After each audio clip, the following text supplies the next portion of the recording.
சஹீல் புகாரில் 4432 இலக்கம் ரசூலுல்லாஹ் மௌத்தாகிற நேரம் சரியா. வஃபில் பைத்தி ரிஜால், வீட்டுக்குள்ளே நிறைய பேர் இருக்கிறாங்க.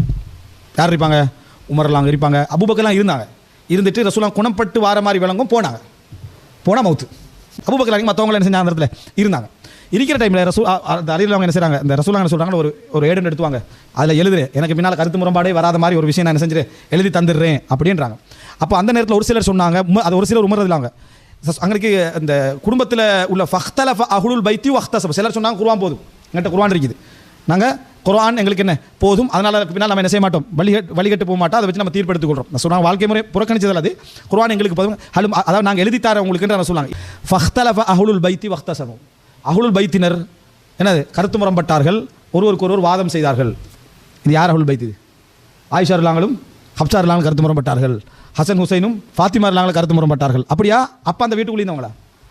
அஹ்லுல் பைத் நாதரில் என்ன, அந்த வீட்டில் அப்போ யார் இருந்தாங்களோ அவங்கள கருத்து முரண்பட்டாங்கன்னு அர்த்தம். அதான் அஹ்லுல் பைத். அஹ்லுல் பைத் நாதரில் என்ன, அந்த வீட்டில் அப்போ யார் இருந்தாங்களோ அவங்கள கருத்து முரண்பட்டாங்கன்னு அர்த்தம். அதான் அஹ்லுல் பைத்.